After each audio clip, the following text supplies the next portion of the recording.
Genesis Evangelion, Lord and Emperor of the Dracovin Empire, and welcome! It is time to continue my discussion on anime series where I review them and then I give you some suggestions on how you can use them in your big eyes, small mouth games, your BESM games.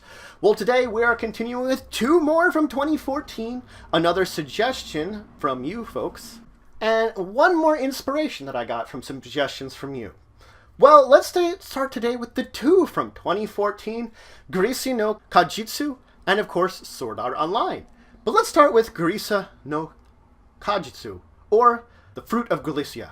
Yuji is a transfer student into Mikana Academy. He just wants an ordinary school life after all the experience he's had throughout his youth. He wants to just enjoy normalcy. But the fact is, he is one of only 6 students, 5 other girls, and a teacher.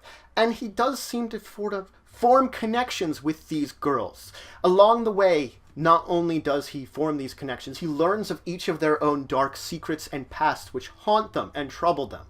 And he, in a way, helps them to resolve some of their issues by chance and assisting them and just being there for them, that they begin to open up, that these basically fruit that had fallen from the tree and were beginning to rot on the ground, he rescues them. He brings them back to the light, back to society, in this place that's sort of sheltered away from most society, with so few students, with only one teacher, a small academy for almost the broken.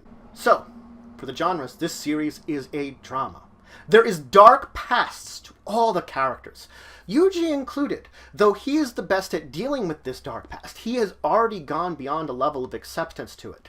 He understands what has happened to his past and wants just a normal life now. But each of these girls was almost denying it and hiding their pasts. And there's a darkness there that all of them meet. In a way, then, it is a romance. As he develops things and helps these girls, he kind of bonds with them, and they all begin to sort of feel this romance for him because he is doing such a great thing. In a similar way, then, it is to a degree a harem, because he does have a lot of girls that all tend to like him. But it's very light harem elements. It's the fact that he does get all these girls to like him along the adventure of the way. Now, I rate this one a 3. It's a pretty good series, but it has a lot of dramatic elements to it. It just doesn't hit you over the head with them. It's subtle and good enough that I actually enjoy the dramatic elements to it. It is of genres which I tend to shy away from, tend to be lower for me, but they do it right. And that's why I do want to recommend it. Now, for using a BESM game, I recommend 200 points. You're going to make your characters a group of students at this academy. All of them will have their own reasons for being at this academy, own traumatic pasts, that what you're going to be doing is attempting to work together to overcome your own traumas, your own problems, all while attempting to have a sort of normal school life, bonding together. Basically, you'll sort of almost go week by week, session by session, and you'll sort of focus on one character at a time, trying to overcome some of the problems that they face because of some of the things that have occurred deep within their past. Some of the traumas and problems that haunt them. And overcoming them, just to a degree, not fully. Getting that they can take a step beyond this trauma, this problem that is deep within your character's souls, will be an important part of building them and the entire storyline of the series that you're doing, of this games. Now let's move on and talk about Sword Art Online. So, in the year 2022, virtual reality MMOs are incredibly popular, and the newest one is, of course, Sword Art Online. Its big release comes out with its new nerve gear, which basically allows to simulate all 5 senses. We find that 10,000 players get stuck inside the game, and an avatar of the creator of the game basically comes to them and says, guess what? You're stuck here because of some kind of problem I had. If you die here, you die in real life. There's a feedback into your nerve gear that kills you in real life. Okay, we focus on Kiriko, one of the actual beta testers of Sword Art Online, who now finds himself in a position of this world. He decides that he will become almost the villain to help protect people. He becomes this force that works by himself because he knows things about the game. He can take advantage of things about the game that he has had the skill of being a beta tester. And he fights through it. Now, along the way, he does meet Azuna, another girl, and they bond together.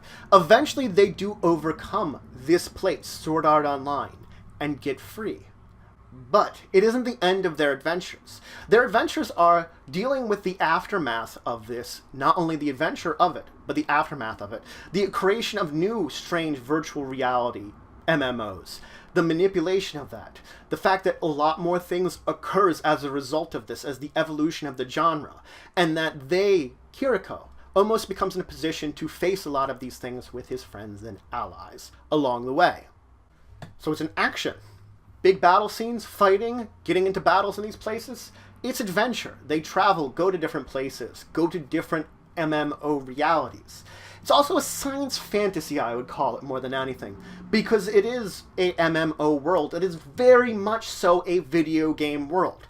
Unlike a lot of ones where you go into a video game transported to another world, you're just in a video game in this one. There is no transported to another world. You're just in a virtual world, and it has a lot of science fantasy elements to it. Now, I did rate this one a 4.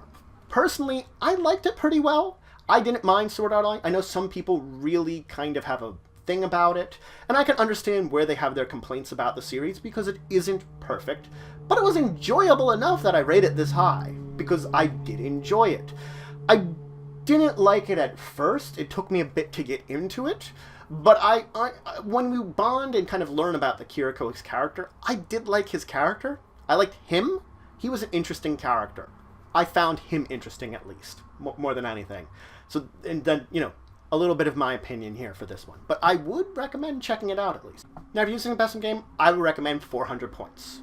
You could take this actually a couple of different ways. You can insert your characters anywhere in the point of the story. You could put them into the original Sword Art Online arc where they're in the actual Sword Art Online, or you could put them in the basically virtual worlds which came about after Sword Art Online, after the legacy of it brought about many other worlds. You could sort of focus on those. It's completely up to you, and you could transition your players between various different virtual worlds as they existed.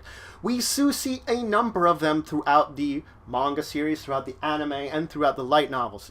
We see a number of them throughout the various series about them. The anime and all the others, and the other things that the anime is... We see a number of them in the anime, of course, but there is the other material based on Sword Art Online that the anime came from, which you could base more of your information off of. It is completely up to you which of these you want to focus on along the way and build your repertoire of Sword Art Online, but it gives you some options to look at. Your players will pretty much in a way be dealing with the problems of these virtual worlds and the real world. Now let's move on to the suggestion that I had gotten from you folks. Fullmetal Alchemist. Now, I'm just going to be focusing on the series as a whole. I'm not going to differentiate between the normal and Brotherhood and the manga, because the manga is technically what Brotherhood's based off of. The original series kind of went off on its own towards the end. We're not going to get into that details. I'm just going to keep it simple. So we have two brothers, Edward and Alphonse, who are basically learning some basic alchemy from their father. They're in this small village, father and mother. Their father disappears. Their mother gets sick. Their mother dies. These two boys who'd been learning alchemy decide they're going to do anything they can to save their mother. They're going to bring her back from the dead. The result of this is failure, and that Edward loses an arm and a leg, and Alphonse technically loses his body. He almost dies, but Edward basically saves him by sealing his soul into a suit of armor. So the two of them then, years later, join the state alchemists. Basically alchemists that work for the state for unlimited funding, but then they're part of the military and would go to war if war was declared. The two of them are using this new influence, this new funding, to basically journey out into the world and seek the legendary Philosopher's Stones with hopes to repairing their body. They learn their lesson, you cannot bring back the dead, but their bodies, perhaps they can be saved, and the Philosopher's Stone is said to be the most powerful object. Something that they will seek. Along the way, they deal with some of the darkness of their own home country and some of its dark history, plus deal with forces that are working behind the scene not for the greater good of the country, but for the greater good of themselves. And dealing with them while keeping to the principles they have and seeking to save themselves. Now, for the genres for this one, it's action. They get into big, cool battle scenes with alchemy. It's adventure. They travel all across their home country. They travel all to these different places. They're always adventuring to someplace new. It's also a science fantasy, because guess what? Alchemy in this way is both a magic power and a science. They devise alchemy almost as if it is a science and treat it that way, though it does seem like magic. You know, it does have that science fantasy feel for it. I rate this one a 5, especially Brotherhood. I liked Brotherhood because it was a little closer to the manga series, which I did read about half of the manga series. And I did watch the original Fullmetal Alchemist. Fullmetal Alchemist is good. Brotherhood just tells that story better. So I would recommend that over it. And it is a great story. There are great characters. Everything is very good about the series. So I would highly recommend Fullmetal Alchemist. It is a more modern classic because it hasn't been that long. Has it? Been like a decade or so since it came out? It's classic enough for now. Now, if you're using this BESM game, I'd recommend 400 points. You're going to make your characters a group of alchemists, most likely state alchemists, that are working together on a quest for the Philosopher's Stone or something similar. It'll be up to your characters to develop what kind of special kind of item. Along the way, they will journey across their country. They will deal with problems as they find them along the way, trying to help things out. They will try to do the right thing in the name of the state. They will also deal with some of that dark overlying problems within the home country, within the military, within the history, and those dark, really dark features kind of lying beneath the surface that that Edward and Alphonse dealt with. It'll be up to you how you want to handle that, how you want to adapt that, if you want to have them face against homunculus, versions of homunculus of your own, and deal with the father figure that eventually is there, deep underground, or if you want to do something else entirely, build with things like the military chimera, or other problems that you can come up with storylines that are very interesting and great. There is corruption and darkness within this country, and you can take many storylines from it, as many as you wish, and the ones that you want, and adapt them how you like. Now, let's talk about the final series. This one is another inspiration from you. The final Evangelion inspiration, because guess what? I've gone through the original series and 2 spin-offs. I just wanted one more spin-off because this one is very different than the last Evangelion, Campus Apocalypse. So, once again, we have Shinji, who's going to high school, going to Nerve Academy. So one night on his way home, he happens upon Rei and another figure running away from an explosion. He finds a mysterious gem. The next day, he sees, of course, Rei, but he also sees that mysterious figure as a transfer student. He gets drawn into 2 of them and Izuka, who apparently have been fighting against these strange creatures called angels that are attempting to invade our world. They kill people, possess their bodies, and then attempt to basically assimilate our world into their own. Shinji gets caught up in this because of the gem he found, which is these cores of these angels. As they are defeated, the cores are dropped, and collecting them will help these people, this group that they are, to save the world. He manifests his Eva, a special power which for him takes the form of a gun, which he allows him to join the fight and battle against these angels to help stop this tide of disappearing people that are getting killed by these things, and to protect the world from the shadows. So this one's an action, of course. They battle against the angels. They use their Eva weapons. It's also a fantasy to agree. They definitely have this thing of like alternate worlds, of possession, taking over bodies, special weapons they call out of nowhere. It's also very science fiction because it does have a lot of the feelings of the original Eva series. But we can see here, we are vastly different from where we started already. Oh yeah. I do rate this one a 4. It's interesting. It is such a different take that we're going from like giant robots to romantic things to now an action kind of sci-fi thing with down-to-earth, you know, I got super like fantasy sci-fi weapon to battle against monsters that are possessing humans. Oh yeah, we've gone way out there in different land, you know. The characters are the same. There's a lot of same history to the entire thing, similar effects to the characters, because this has a lot of the darkness that was in the original series deep within this one, but we are vastly different still. It's why it's so interesting, because it's, again, another complete different take on this same series. Alright, so if you're using this in your BESM games, I recommend 350 points.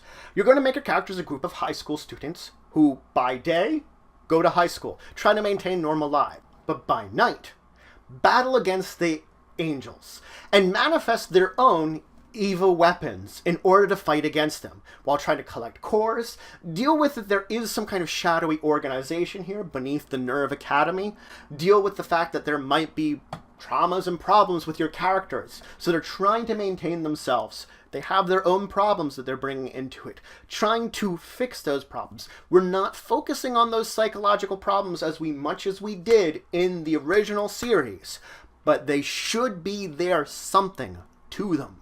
There should be problems with them that should exist that will match with a little bit of the feeling of the original series. We're not going all the way, just part of the way. So we're protecting the citizens, we're working together, bonding with each other, developing our own relationships perhaps, but also developing our own abilities to continue fighting against these angels, opposing them from doing their takeover of the world, their possession of people, and drive them back. All while still dealing with everything else that's going on, the shadowy organizations, the high school. You're going to have to deal with it all beyond the combat. But that's it for today. I introduced you to 4 more anime series that you can use very easily in a BESM game. I gave you those suggestions on how you can adapt them. Truthfully speaking, you can adapt them to any role-playing game system. These suggestions work for most of them. The mechanics, the character creation, will be up to you to determine how they are built. But the basic setup, same for every role-playing game system you could use. The basic settings, suggestions. It's just that adaptation that you might have to do if you feel like there's a role-playing game system you think would be much more awesome for these. But if you have any questions, comments, anything you would say, anything you think I left out, please leave in the comments below. Please like, share, and subscribe. It shows support the channel, the Empire, the work I do. If you want to show some extra support, you can always check out my Patreon. Link in the description below. Great rewards there. It helps to grow and improve the channel. But regardless, until the next time, I bid you farewell.